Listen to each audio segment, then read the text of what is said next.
다음 주제로 넘어가 보겠습니다. 소위 요즘 이런 말이 있어요. 물 한 잔 안 먹고 고구마 100개 먹은 듯한 느낌 뭔지 아시나요? 가슴이 꽉 막혔다고. 가슴이 꽉 막히는 그런 거 있잖아요. 두 번째 소주제가 약간 그런 느낌인 것 같습니다. 재심 청구에서 무죄가 선고된 사례들이 있는데, 그래서 이제 첫 번째 질문은 원래 소송에서 이제 무고한 피고인이 유죄 선고를 받게 된 원인이 무엇인가요? 이제 사실 이제 뭐 조그마한 범죄도 많지만 살인 사건이라든지 큰 범죄에서도 간혹 보면은 1심 무죄, 2심 유죄, 뭐 이제 사형 선고가 됐다고 또 무죄가 됐다든지 이렇게 이제 하는 케이스가 드물진 않지만 간혹 있었습니다. 네. 이제 그런 사건을 보면서 아니 어떻게 이런 일이 있을 수 있을까 하는 정말 무섭잖아요. 그런데 더구나 이제 그 사람들은 나중에 밝혀진 바에 의하면은 전혀 현장에도 가보지도 않았는데 어떻게 그 사람들이 유죄 선고를 받았을까? 네. 또 재판하는 과정을 보면은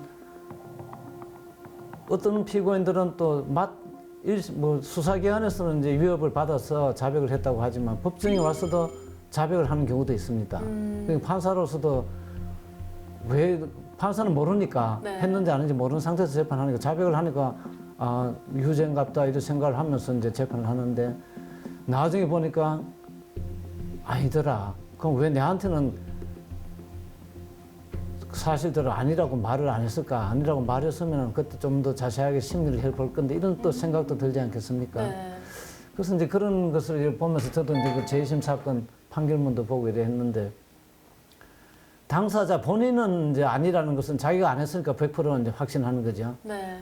그렇지만 남들이 봤을 때 자기 의심을 받고 그 의심을 받으면 여러 가지 정황 증거가 쭉 있는데 그런 걸 들이대면서 이래도 아니냐고 할 때 그 사람은 선택할 것이 끝까지 아니라고 하든지 하긴 했지만 좀 용서를 빌어가 차라리 형을 조금 감경해서 살고 서로 사는 게 좋겠다 하든지 두 가지 방법밖에 없는데 아니라고 끝까지 우겨서 그 사람이 내 말 믿어주는 증거가 나가 믿어주든지 뭐 하면 아주 좋은데 이놈 거짓말 하는구나 이래 생각해가지고 형을 결국은 이제 올릴 수밖에 없잖아요. 네.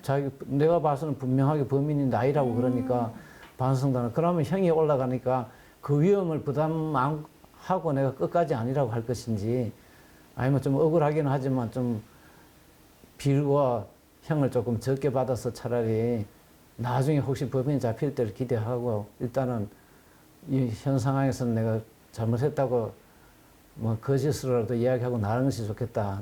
그런 이제 두 가지 길이죠. 근데 이제 우리가 뭐 애들 나무랄 때도 애들도 그런 경우 안 있습니까? 안 했다고 그러면 억울한데 조금 한 대 맞고 그냥 이런 끝내려고 그런 것도 있으니까 그런 거는 어떤 비슷한 심리 상태에 빠지는 거죠. 네네. 그러면 현장에 가지도 않은 피고인이 이제 자백을 했다면 그 내용은 누가 연출을 하게 되는 건가요? 글쎄 저도 그게 참 이상하다는 생각도 들죠. 왜냐하면 이제 범인이라야 내가 이렇게 들어갈 때는 상황이 네. 이랬고 그때 가니까 피해자가 어디 있었고 해가 뭐 어떻게 해서 묻고 뭐 하다가 뭐 반항을 해서 어떻게 찔렀다든지 뭐 칼은 어디 해도 이런 이야기를 범인이 아니면 할 수가 없잖아요. 네, 소장에 보면은 몇 시 몇 분경에 살해를 했다 뭐 이런 게 있잖아요. 네, 그렇지. 그런데 이제 범인 그 집은 들어가지도 않고 딴 데 있는 사람이 그런 과정을 쭉 이야기를 한단 말입니다. 네. 그거는 있을 수가 없지요. 그럼 누군가가 그 현장에 가서 보고 이렇게 범행을 했을 거라는 것을 그 이제 결국 경찰관이라든지 초동 단계에서 범인이라면 들어올 때 일로 들어와서 여기서 찌르고 이렇게 나갈 것이다. 어느 정도 추리는 하겠죠. 현장 상황을 보고. 그래가 이제 이렇게 했지 하고 자꾸 그 범행하는 과정을 자기 입으로 자꾸 이야기를 하면서 이렇게 했지 하니까 여기서는 뭐 예라고 대답을 하겠죠. 네. 그러니까 그걸 마치 이제 내가 한 것처럼 이제 조서가 꾸며져 가지고 이제 유죄 증거로 이제 사용이 되는 거죠. 그러니까 사실은 참 어처구니 없는 일이죠. 왜냐면 이 사람은 그 들어가지도 않았는데 그때 가서 뭐 피해자가 뭐 무슨 말을 했는지 뭐 모르잖아요. 그렇죠. 예. 그 사이에 뭐 강요가 있을 수도 있고 네. 고문이 있었을 수도 있으니까.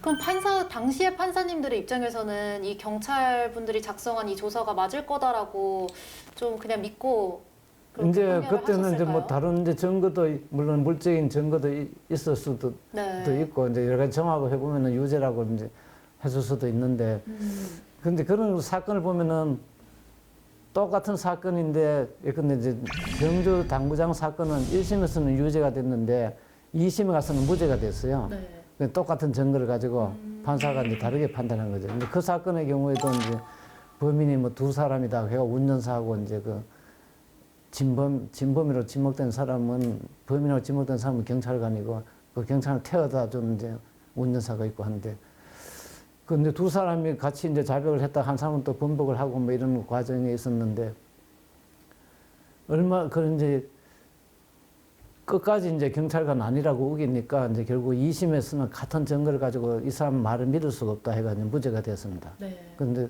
그 사건도 결국은 그 뒤에 조금 세월이 흐른 다음에 이제 범인이 잡혀가지고 이제 무죄인 것이 확정이 됐죠. 근데 저도 예전에 취재하면서 그런 경험이 있었던 것 같아요. 피고인이 수사기관에서 이제 자기가 질문이랑 답을 했는데 해명에 대한 부분은 다 빠지고 네 하나만 들어갔다는 거예요. 나중에 녹취록을 보니까 이제 뭔가 그런 점들이 또 이제 또 문제점으로 제기가 네, 됐었을까요? 그런데 그런 것도 보면은 피의자 신문조서도 사실 형식상으로 보면은 이제 마친 다음에 열람을 하게 하고 열람하고 나서 고칠 것이 없다 하고 도장 찍었다는 난이 있습니다. 네.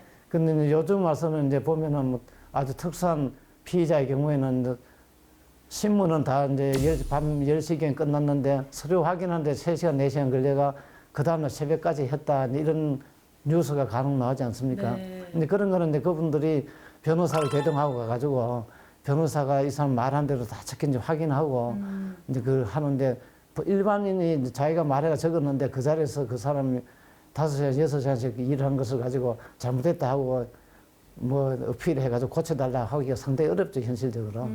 그러니까 그냥 뭐 도장 찍고 나오는 경우가 많습니다. 네네. 그래서 이제 그런 설득 어떻게 보면 이제 모든 사건에서 다 피의자 신문 조서를 작성하는 거 그것이 저는 좀 앞으로는 문제가 아닌 게 물론 수사기관의 업무를 우리가 들어줘야 되니까 네. 이제 피의자들이 뭐 자백하고 이런 거는 그런 절차 없이 그냥 약식으로 처리를 하고 정말 이제 문제가 되는 그런 사건만 뭐 필요하면은 이제 신문하는 식으로 네. 하면 수사기관도 업무 부담을 확 들고 또 필요한 사건은 할 수 있고 근데 당분간 그런 식으로 바뀌는 것이 옳지 않을까 생각을 합니다.